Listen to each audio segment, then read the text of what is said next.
wabarakatuh. Allahumma salli ala Sayyidina Muhammad wa ala ali Sayyidina Muhammad. Amma ba'du.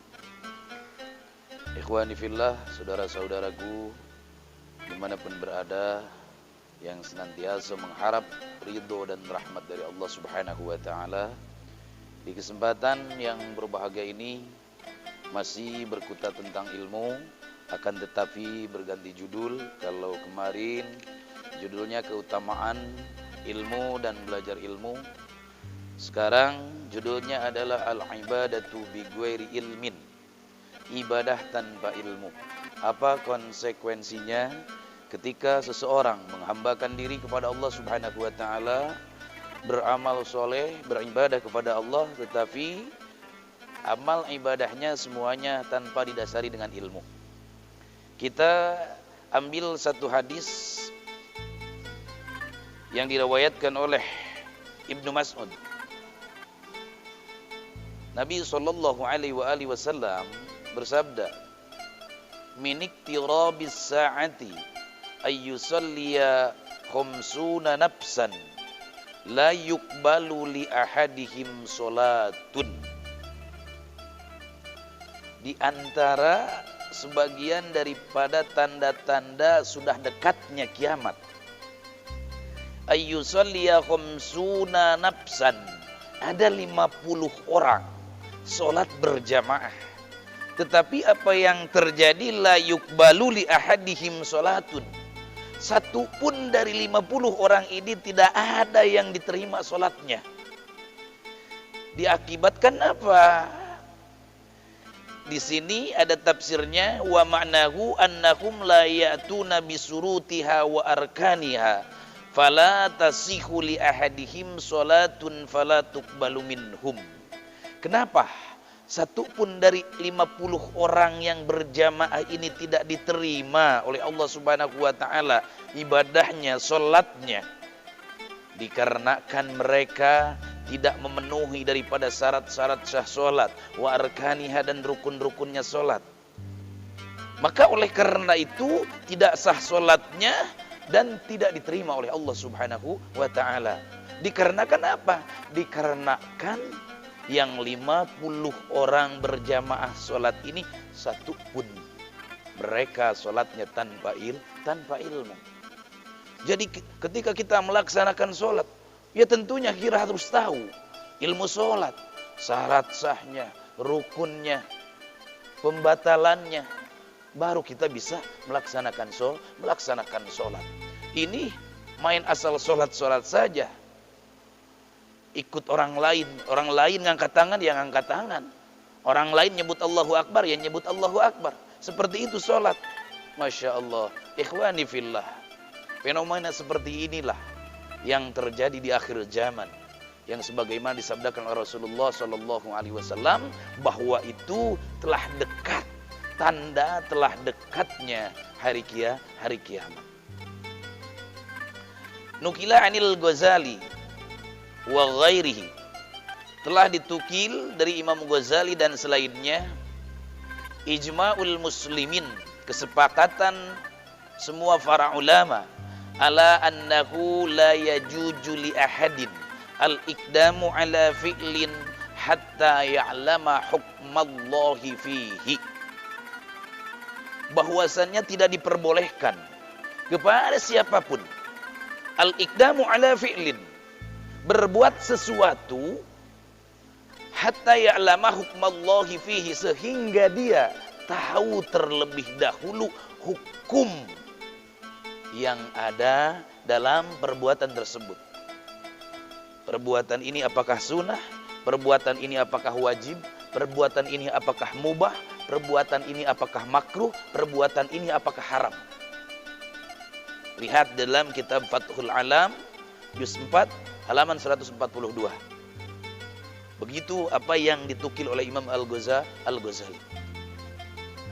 Umar bin Khattab radhiyallahu anhu bahkan pernah berkata begini, la yabi' fi suqina wa la yashtari man lam yatafaqqah fa inna man lam yatafaqqah akala riba wa huwa la ya'lamu. Apa kata Umar bin Khattab dulu di zaman khalifahnya ketika Umar bin Khattab berkuasa. Awas jangan ada satupun orang yang berniaga, orang yang berjualan di pasarku ini. Jadi kata Umar bin Khattab, jangan sampai ada satupun orang yang jual beli di pasarku ini apabila dia lam yatafaqah, apabila dia tidak mengerti ilmunya, apabila dia tidak mengerti ilmu tentang dagang, apabila dia tidak mengerti ilmu tentang jual beli. Fa inna man lam yatafaqah, karena pasti, sudah pasti kata Umar bin Khattab, orang yang tidak mengerti dalam hukum jual beli akalar riba, pasti dia akan memakan riba. Jadi jangan jauh-jauh kita berbicara tentang bank dan sebagainya.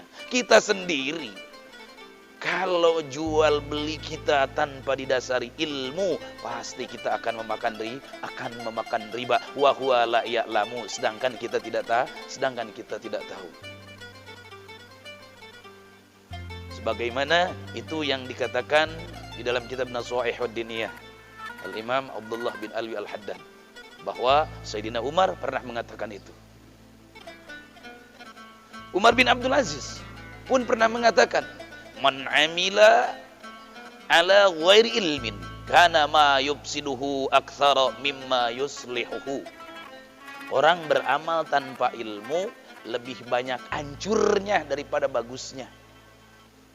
Masya Allah. Ikhwani fillah, saudara-saudaraku yang dimuliakan oleh Allah Subhanahu wa taala, jadi ngeri kalau segala sesuatunya, aktivitas kita, amaliyah kita, bahkan ibadah kita, ketika semuanya tanpa didasari dengan ilmu. Kan Nabi sendiri mengatakan, kalau segala sesuatu diserahkan kepada bukan ahlinya, maka tunggu kehancurannya. Karena yang ahlinya sudah pasti dan sudah otomatis dia mempunyai ilmu. Lau anna rajulan abadallah subhanahu wa ta'ala ibadata malaikatis samawati bighairi ilmin kana minal khasirin. Jangan jauh-jauh. Kata Umar bin Abdul Aziz, seandainya seseorang beribadah kepada Allah Subhanahu wa taala ibadata malaikatis samawati, seperti ibadahnya makhluk langit, seperti ibadahnya malaikat. Bagaimana ibadah malaikat? Wa hum la ya'sunallaha wa yaf'aluna ma yu'marun. Kata Allah, yang namanya malaikat la ya'sunallah, tidak pernah menyalahi perintah Allah. Wa yaf'aluna ma yu'marun. Apa yang mereka titahkan, apa yang Allah titahkan kepada mereka, apa yang Allah perintahkan kepada mereka, otomatis mereka kerjakan. Jadi kalau malaikat itu, kalau Allah suruh sujud sampai hari kiamat, bagaimana diperintahkan oleh Allah. Kalau kata Allah ruku sampai hari kiamat. Nah, itu malaikat. Seandainya ada bangsa kita manusia, ya, seorang bangsa manusia beribadah seperti malaikat Allah persis, tetapi ingat, ibadahnya bighairi ilmin, tanpa didasari dengan ilmu, kana minal khasirin, tetap dia termasuk daripada orang yang merugi. Lihat dalam kitab Al-Manhajus Sawi halaman 81 dan dalam kitab Alajul Amrad halaman 15. Karena memang al-ilmu bila amal junun, wal amal bi ghairi ilmin la yakun. Ilmu bila amal, tanpa amal. Kita punya ilmu tapi tidak diamalkan, junun. Sama saja dengan orang gila. Punya ilmu tapi tidak diamalkan, sama, enggak jauh beda dengan orang gila. Wal amal bi ghairi ilmin, tapi sebaliknya, amal tanpa ilmu la yakun, enggak ada. Jadi artinya apa? Ketika kita beramal tanpa ilmu, semuanya sia-sia, hanya capek saja. Kalau kita melaksanakan sholat, hanya capek saja. Kalau kita melaksanakan puasa, hanya menahan lapar dan dahaga saja. Kenapa? Tanpa didasari ilmu. Lihat dalam kitab Ayyuhal Walad, karangan Al-Imam Al-Ghazali. Bahkan ada satu kisah nih, an rajulin min ahlil maghribi, kisah seseorang di Maroko, ya, seorang lelaki di Maroko, annahu kana kathirul ijtihadi fil ibadah. Dia sangat semangat, sangat giroh dalam beribadah kepada Allah Subhanahu wa taala. Cuman ingat, sayangnya dia ibadahnya kepada Allah Subhanahu wa taala tadi tanpa didasari dengan ilmu. Suatu saat annahu ishtara atanan. Suatu saat dia membeli atan. Apa itu atan? Atan itu unsal himar. Jadi keledai yang keledai yang perempuannya, keledai betina, ya, maaf. Jadi si lelaki orang Maroko ini suatu saat dia beli keledai betina. Walam yasta'milha fi syai'in. Tapi si keledai ini dia tidak dipergunakan untuk apa-apa. Untuk sebagai kendaraannya tidak, atau untuk sebagai menarik pedati dipekerjakan, ya menarik apa-apa, tidak juga. Fasa'alahu insanun an sababi imsakiha. Orang-orang pada bertanya, pada heran, kamu ini kok beli keledai, tapi kenapa keledainya tidak dipekerjakan? Ditunggangin tidak, kemudian dipakai untuk ke kebun, ke ladang dan sebagainya, menarik pedati pun tidak. Apa sih sebabnya? Faqala, maka kata si lelaki tadi menjawab, ma umsikuha illa liuhassinu biha farji. Masya Allah, mendengar jawaban seperti itu orang-orang pada kaget. Apa kata dia? Ma umsikuha illa liuhassinu biha farji. Tidak semata-mata aku membiarkan keledai betina ini terkecuali agar apa? Agar kemaluanku terjaga daripada berbuat zina. Masya Allah Rabbana Karim. Ternyata selama ini dia beli keledai betina hanya untuk menjaga farjinya dari berbuat zina kepada yang lain. Sangkaan dia kalau dia berhubungan dengan hewan, keledai, tidak haram, tidak apa-apa.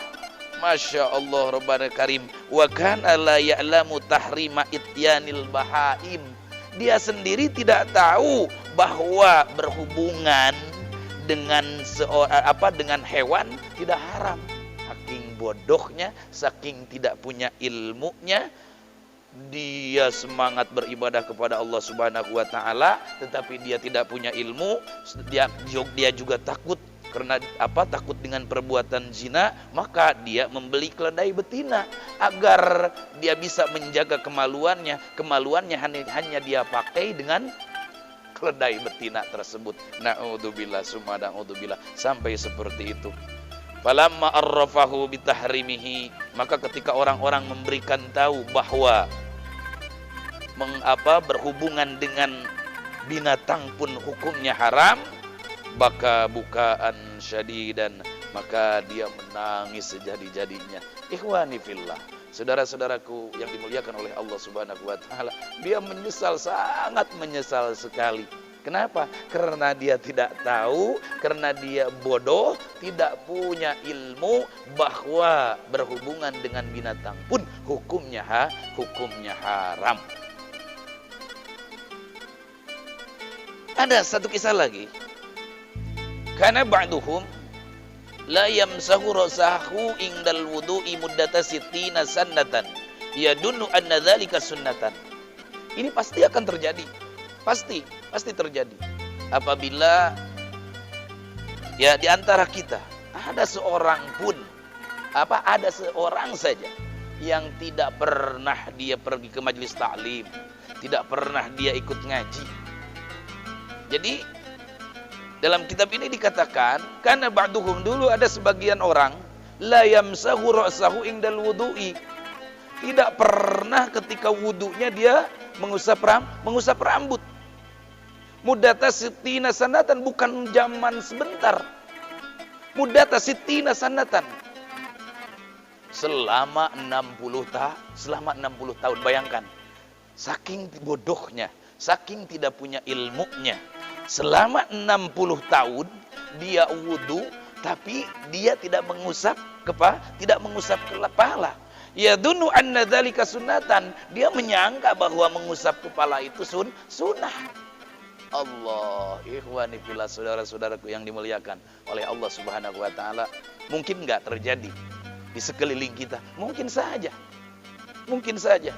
Akhirnya dia diberitahu oleh orang-orang, oleh teman-temannya, a'idis sholata litilkal muddah.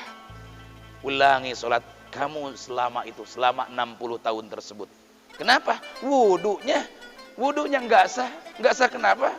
Dia menitikadkan, dia meyakini bahwa mengusap rambut itu sunnah, maka dia tidak mengusapnya.